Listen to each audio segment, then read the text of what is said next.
Your grandfather is not the man buried in his grave. That was the very first sentence I read when I tore open the brittle, sealed envelope I just found in my grandfather's old dresser. The date in the corner, 30 years ago, 10 years before I was even born. At the bottom, just a single initial, S, and underneath, in shaky handwriting, first, find the key. It's close. I reached under the bottom drawer and my fingers caught on something sticky. A small black key, stamped with the number 17, dropped onto the hardwood floor with a sharp clink. My heart pounded so loud I thought my mom might hear. From the kitchen, I caught the faint rustle of her flipping a magazine. I shoved the key into my sock and slid the letter into my waistband. The air smelled faintly of mothballs and antiseptic, like the dresser had been trying to cure itself of age. Ethan. Mom's voice floated in from the hall. What are you doing in there? Killing a moth, I said, realizing too late how suspicious it sounded. On the back of the letter, scrawled in pencil, 17 isn't a safe. 17 is a door. Don't trust Linda. Linda is my mom. I spotted a thin gap along the baseboard. With a paperclip, I popped a hidden latch.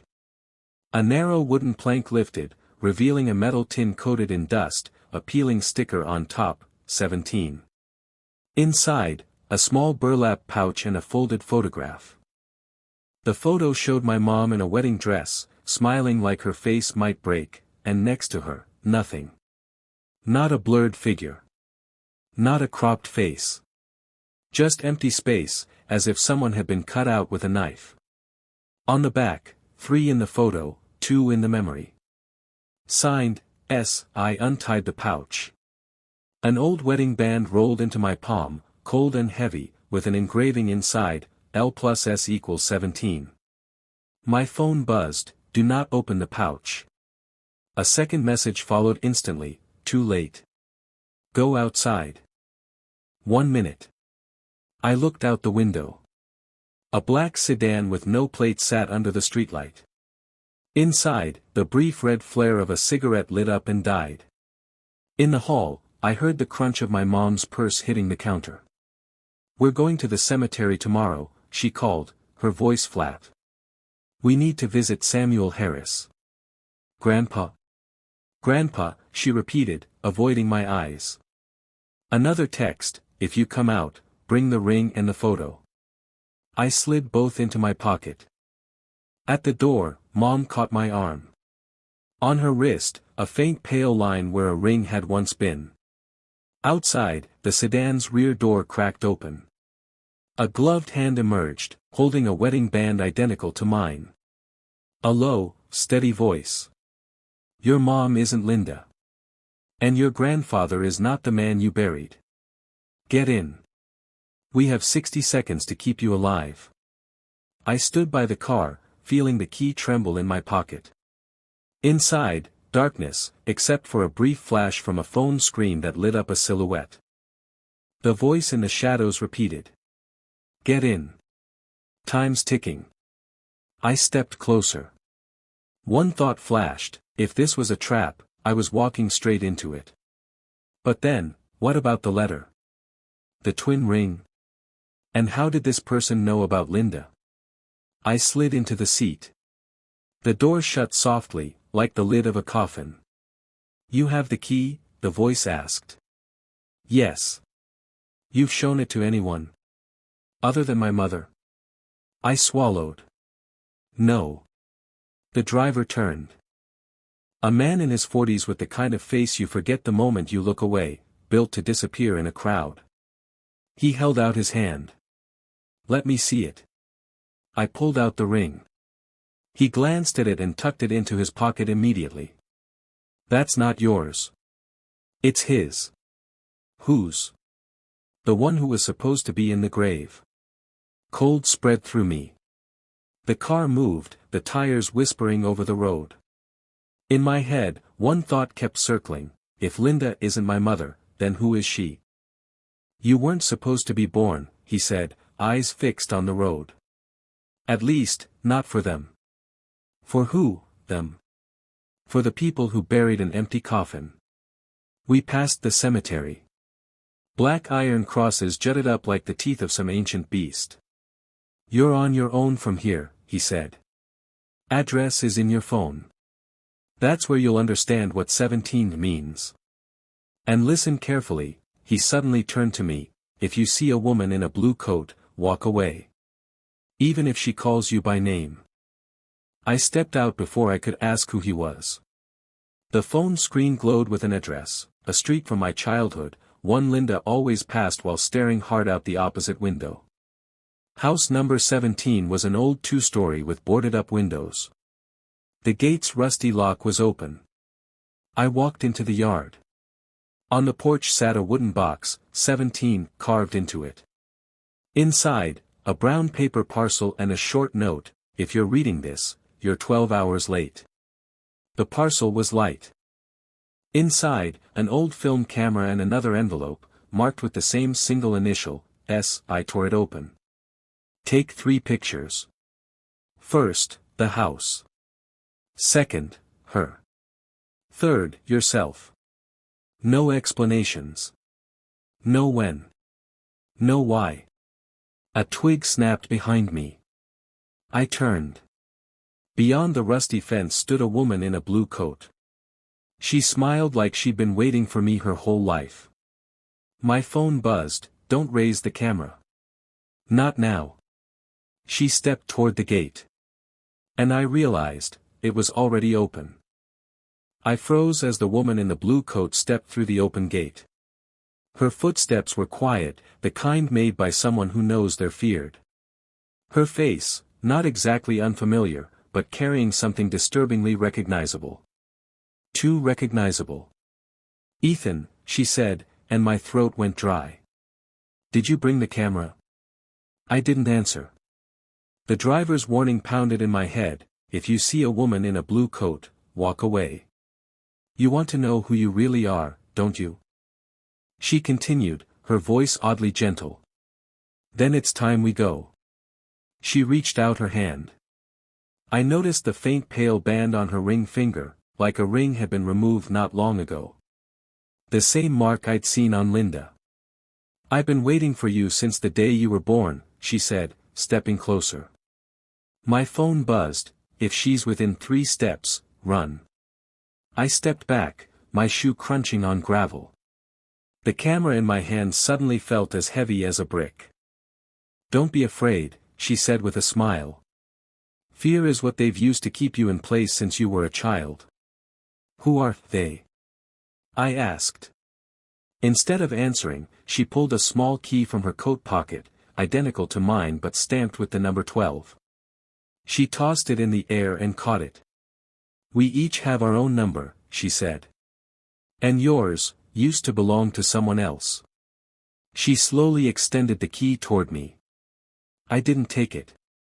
"You don't understand," she went on. "Linda took you from me. You are not her son. And you are not the grandson of Samuel Harris." A cold knot tightened in my stomach. Suddenly, a dull thud echoed from inside the house. Something had fallen. The woman turned her head toward the sound and gave a subtle nod, as if everything was going according to plan. "We're not alone," she said. "But you have a choice: stay here and learn the truth, or leave and never understand what 17 means." The floor inside the house creaked. Footsteps. Heavy, deliberate, pressing down on each board. "Who's there?" I whispered. "One of them," she answered softly. "And if he comes out, it'll be too late." My phone buzzed again. "Leave the yard. Now." I lunged toward the gate. But the woman was already standing between me and the exit. Her smile stayed soft, but there was a new glint in her eyes that made me want to look away. "Ethan," she said, "you look more like him than you think." From the doorway of the house, a shadow emerged, tall, broad-shouldered. His face hidden in dim light. "It's time," a man's voice said, sending a cold shiver down my back. The woman glanced at the shadow and nodded. "I brought him." The shadow in the doorway moved forward slowly. Moonlight caught the edge of his face, pale skin, a a scar running from temple to chin, eyes devoid of expression. He was too calm, like someone who had already decided what would happen to you. Ethan, he repeated my name as if tasting it. Give me the key.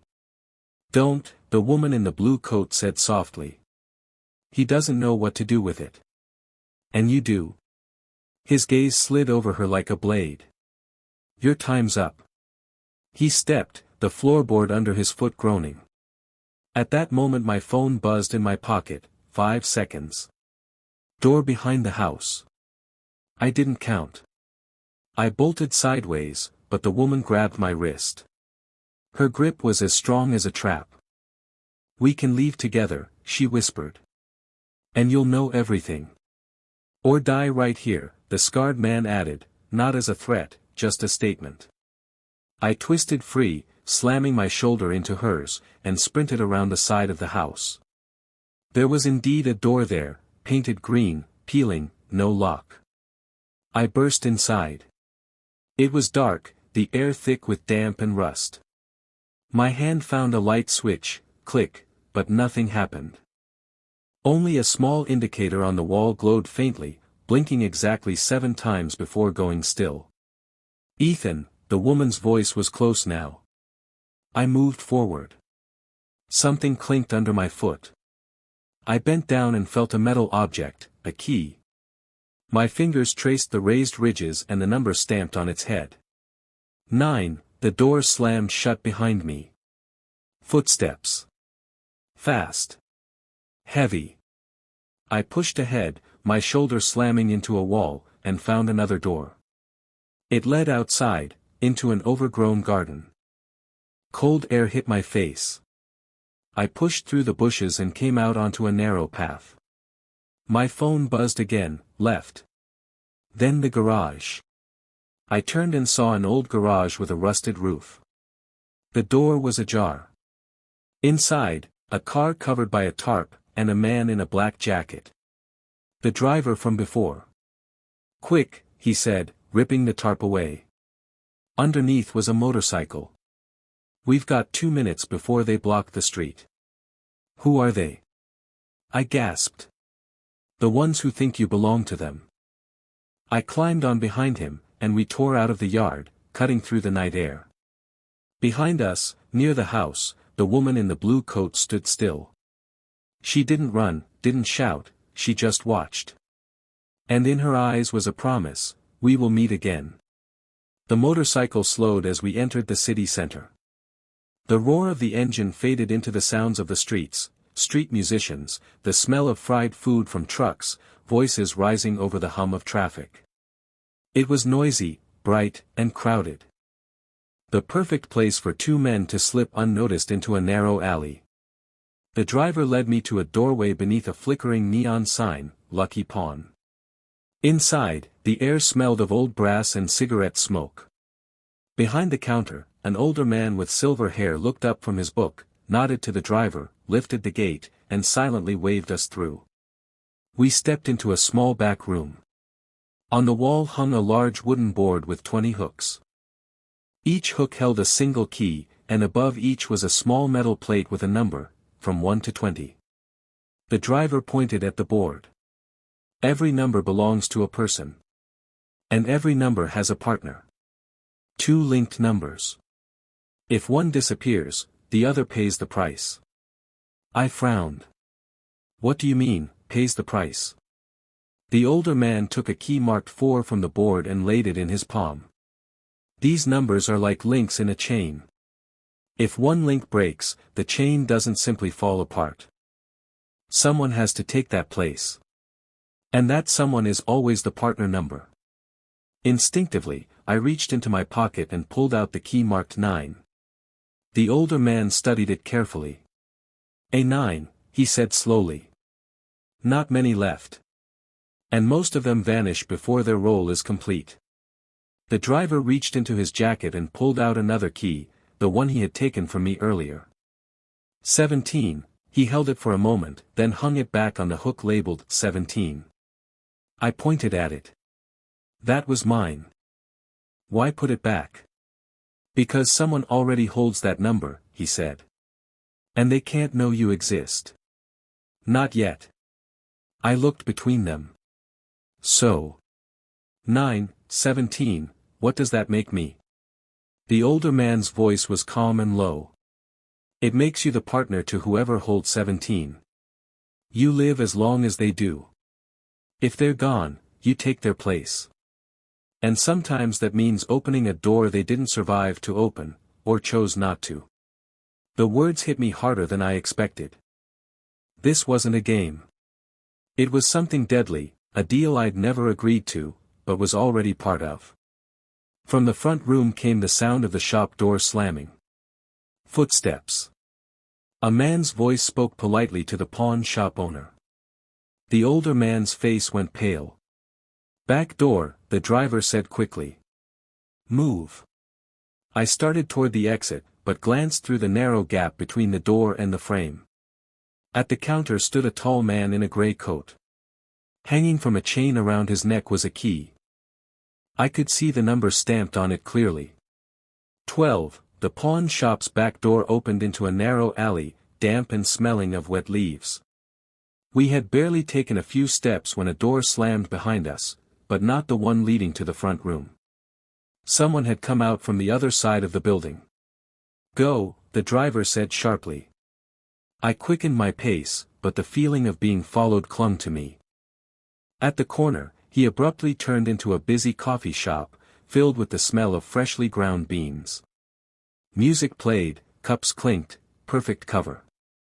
Sit with your back to the window, he told me. I sat down. The driver pulled a small notebook from his jacket and quickly sketched a diagram, 20 boxes, each connected in pairs by lines. This is the chain, he explained. Each number is linked to another. You're 9. Your partner is 17. But there are other pairs. He marked number 12 and connected it to number 6. Some pairs are stronger than others. 12 is one of the strong ones. Strong ones. I repeated. They control the others, he said. Not directly, but if 12 is interested in you, it means your 17 is already in his sights. I wanted to ask what, in his sights, meant, but just then the coffee shop door opened. A tall man in a gray coat walked in, the same one from the pawn shop. He held a paper cup, but even from here I could see the chain around his neck. The number on the key caught the light. 12, the driver leaned toward me. He won't attack. He doesn't need to. He'll ask a question, and if you answer wrong, it's over. What question? I asked. Ask yourself if you're ready to meet your 17 today, he replied. 12 spotted us, but didn't approach immediately. He took his time ordering, picked up his coffee, and as he passed our table, he said. 9. I didn't answer. He gave a faint smile and added. Tell yours he has a week. He left as calmly as he had entered. The driver's fist clenched. Now it begins, he said. After 12 left, the coffee shop grew noisy again. People laughed, the barista called out orders, but to me it all sounded muffled, as if underwater. The words, he has a week, pulsed in my head. You need to understand, the driver said, the pairs aren't just connected by numbers. Each has its own job. What kind of job? I asked. He took out his notebook, opened the diagram again, and circled several pairs. Some pairs are searchers. Some are protectors. Some are closers. Closers of what? I asked. Of what others have opened. He looked at me intently. 9 and 17, you're searchers. But not everything that's found should be found.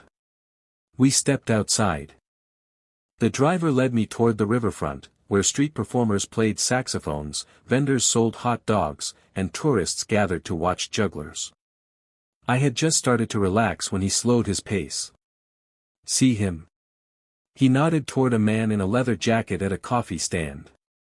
Remember his walk. The man stood sideways to us, his face in shadow, but something about his movements, sharp, precise, felt strangely familiar.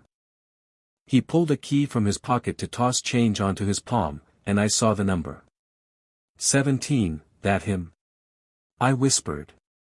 One of them, the driver said. The one you need to find could be someone else. 17s always have doubles, decoys. The man took his coffee and headed toward an old warehouse. The driver nudged me. Follow him, but keep your distance. We wove through the crowd, then down narrow streets, until we reached a set of rusted gates. The man slipped inside and vanished. Why not just go up to him? I asked. Because if he's not yours, he'll disappear the moment he knows you're looking. And if he is yours, he's testing whether you can find him on your own. I was about to ask more, but a dull metallic clang echoed from the alley behind us, like a pipe falling to the ground. We turned, but no one was there. They already know you've started the search, the driver said. Now everything will move faster. The draft from the warehouse's open gates smelled of rust and damp concrete. We stood in the shadows, watching the man with the 17 key disappear into the darkness. If we go in now, I said, at least we'll know if it's him. And lose everything, the driver replied. This isn't a game of tag. This is a meeting on someone's territory. Whose territory? I asked. He looked at me as if deciding whether I was ready to hear it. The network, he said finally. Those who keep the balance. Every number is part of it. We have different tasks, but one goal, to keep the doors under control. Doors? I repeated. Not all doors lead where you think. Some lead to places no one comes back from. We open, close, search, or guard. If a door is left uncontrolled, the world falls apart faster than you can imagine. He turned back toward the gates, but before he could take a step, a black van without plates pulled into the alley. The side door slid open, and two masked men jumped out. One threw a smoke grenade toward the warehouse, the other raised a hand, and I caught the glint of a key. The number stamped on it was 6. Closers, the driver exhaled. Get out of here. But it was too late. From the warehouse, 17 emerged and walked straight toward us. I still couldn't see his face, a mask covered his nose and mouth, and his eyes showed no fear. He looked at me, then at the driver. 9. The voice was hoarse, but there was recognition in it. Before I could answer, one of the 6s shoved himself between us, pushing me aside. Chaos erupted, shouts, smoke, the screech of brakes. When the smoke cleared, there was no one at the gates. Only an empty chain lay on the ground, without its key. What was that? I coughed. The driver picked up the chain and clenched it in his fist. A warning. The elders don't want you to find yours before they're ready. And then I understood, the search wasn't just about finding my 17. It was about doing it before they did. The driver and I walked quickly, putting as much distance as we could between us and the warehouse. The city buzzed, music, voices, footsteps on cobblestones. But in my head, only one word echoed, the network. It's time to stop speaking in riddles, I said. Who are you? Who are they? And what is all this for? The driver exhaled, as if deciding whether to trust me completely. The network isn't the mafia, a cult, or an intelligence agency. It's a group of people who keep certain places, documents, and people under control. We don't let information, weapons, or money fall into the wrong hands. And the doors? I asked. It's code, he replied. For us, a door is any point of access. A safe, an archive, an apartment, a bank account, a suitcase full of cash, doesn't matter. If a door is opened by the wrong person, the consequences can be irreversible. We turned into a quiet side street. The driver pulled a folded piece of paper from his pocket and handed it to me. On it was a clear photograph of a woman, high collar, blue buttons. The woman in the blue coat, he said. She's the liaison between branches of the network. She decides who gets in and when. And why haven't I seen her? Because you haven't made a mistake yet, he said darkly. We stepped onto a bridge. A light mist rose from the river. Linda, I began. Linda is the daughter of one of the network's leaders, he cut me off. He was taken out when she was a teenager. She knows more than she lets on. And she has her own interest in your 9. I slowed my pace. And my parents? The driver looked away. They disappeared when you were 7. Everyone thinks it was a car accident. But I've seen the report. There were no bodies. No witnesses. My heartbeat pounded in my ears. So someone's been lying to me my whole life. Not someone, he said. The man you called your grandfather. Samuel Harris. He's not your blood. He was a friend of your real grandfather, and a senior number in the network. I was about to speak, but just then, behind us, a lighter clicked. We turned, and there she was. The woman in the blue coat, standing just 2 steps away. The woman in the blue coat stepped closer. The faint scent of tobacco mixed with the cold air of the bridge. You've come far, 9, she said. 1 step remains. Who is my 17? I asked. She pulled out a key on a chain, the number 17 catching the lamplight. Linda. I froze. Images of our childhood, the walks, her laughter, the way she'd fix her hair when nervous, hit me all at once. In 2 days, she will open a door we are sworn to keep closed, the woman continued. If you don't stop her, the network will lose everything. But she's in the network too. Why would she do that? I asked. The woman held my gaze. Behind that door, she believes, lies proof that her father was removed unjustly. He was one of us. The elders decided he was a threat. She thinks it was a lie. To her, the door means truth, and revenge. And if I stop her, you'll lose her. She'll never forgive you. The driver stepped in. There might be another way. No, she cut him off. Sometimes keeping the world safe means destroying something of your own. I looked at the key. It felt as heavy as a stone. I'll talk to her, I said. As a man, not as 9. She gave a short nod. Then hurry. We were left alone on the bridge. And if you, listening to this now, think the choice between duty and love is simple, it isn't. It burns you from the inside. So tell me. Would you protect the world and lose the person you love? Or would you keep them, and risk watching everything else fall apart?